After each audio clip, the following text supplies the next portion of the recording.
Welcome back to another edition of Toys I Did Not Own as a Kid. All right, gang, today we're going to be opening up this Star Wars Black Series C-3PO. I got this at Romeo Oscar Sierra Sierra. You can see the price right there. I got it for $5.99. The sticker says comparable value is $20, but I know that these figures are going for like $25 whenever they actually sit at the pegs at the other stores. This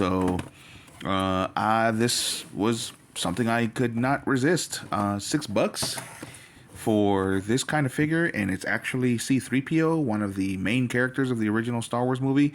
And this is the as he appeared in the original movies, as you can see by the color of that leg and by the sculpt. So this is not like a prequel C-3PO or a sequel 3CPO. This is from the original trilogy. This sculpt and paint is based on the original trilogy. Now, if I found a Black Series R2-D2 to go along with this, that would be amazing. Like if I found it at the same store for the same kind of price, that would be awesome. But something tells me I'm not going to.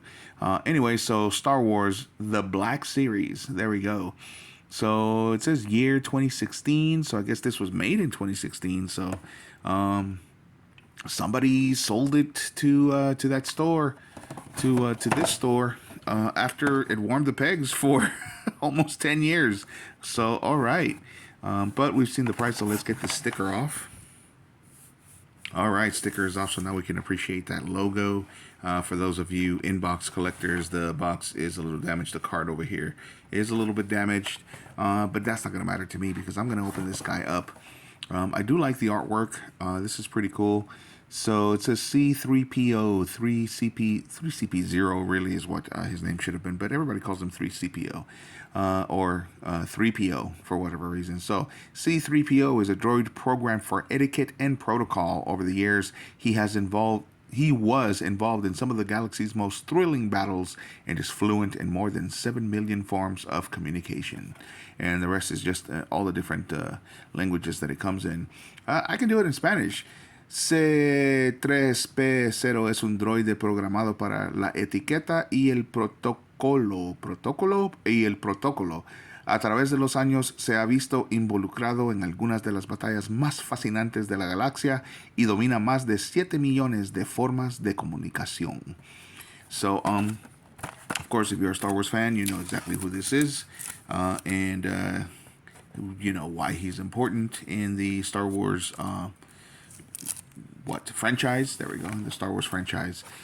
If you're not a Star Wars fan, C-3PO, like I said, is one of the original characters of the first 3 movies, and he was, of course, like it says in the description, he gets involved in some of the galaxy's most important, I guess, missions or whatever.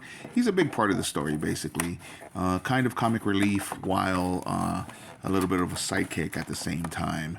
So if you've been hiding under a rock for the past 40 plus years, then you haven't seen Star Wars at all, well, I highly suggest you watch it. And this is the way that we like to see him in his original sculpt and paint, the way that he looked in those movies, in that first trilogy.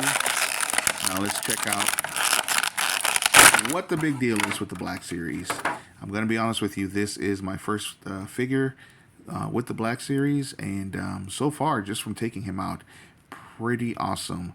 I am disappointed that the elbows don't bend, but he's got a little bit of a ratchet articulation here, but he can definitely, his arm definitely can go all the way around, and looks like we got the ball joint down there. So very much like a G.I. Joe Classifieds, except no butterfly, but there is a little bit of a butterfly here if we twist them the right way. Let's see what his hands can do. They can twist. Can they bend? They can. The potential for it to bend is there, but I don't want to break it. It's a little stiff right now, so if I press on it too much, it's going to break. He's got some ab crunch. Very good. He can look to the left. He can look to the right. He can look up and down. He can nod up and down. Yes, yes. Very good. Very good paint. Cannot bend his knees. That's a disappointment, but I think, can he? Yes, he can. He can bend his knees. Okay, they're just a little bit stiff right now, probably because he's been warming those pegs for for almost 10 years, for 9 years. Very good. Can bend at the ankles. Very good. He's got a, does he have ankle twist? He does. He's got ankle twist. So he's very posable, to be honest with you. Considering how stiff the actor was in the movies, this little figure probably has more posability than the actor's costume did. He doesn't twist over here at the bicep where figures like this normally tend to do, but probably just to keep it more realistic as to the poses that he made in the movie. I mean, in the movie, he was very stiff. He barely moved like this. He kind of scooted his way around. But let's give him a spin so you guys can take a look at what he looks like all the way around. He is very, very, very movie accurate. His loose wires and his circuitry board in the back, very, very movie accurate. The flat booty and the different colored leg for whatever reason, which I think was simply just a costume mistake, and they decided to keep it. But since it was in the movie, they decided to go ahead and paint him the way that he looked in the movie. So he looks great to me. What do you guys think? Do you guys own this guy? I'm sure most of you do. If you're Star Wars fans and you're fans of the Black Series, I'm sure that most of you do. I'm just not a fan of paying $20+ for a figure. Of course, there are exceptions to every rule. I've already come to terms with the fact that I'm going to have to pay that price if I'm going to own something like a Spider-Man from Marvel Classifieds, or a Wolverine from Marvel Classifieds. But there are a lot of figures that I definitely would not be willing to pay that much.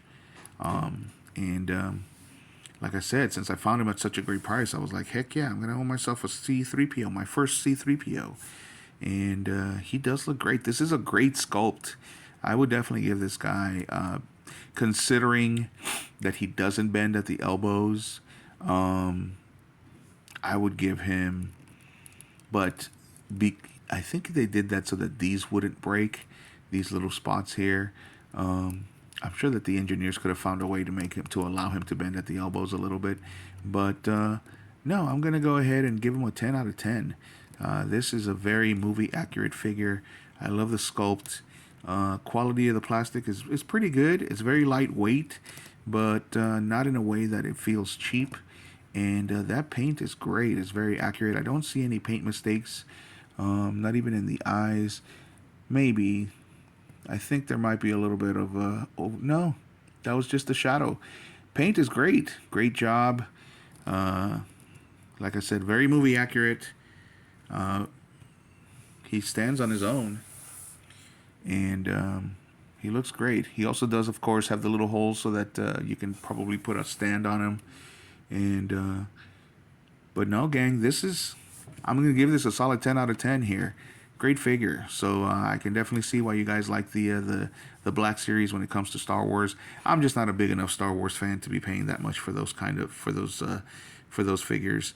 But again, let me know if you guys have this. What do you think of him? What's your rating? What do you like about him? I'm gonna be on the lookout now for a cheap R2-D2 from the Black Series to put next to this guy.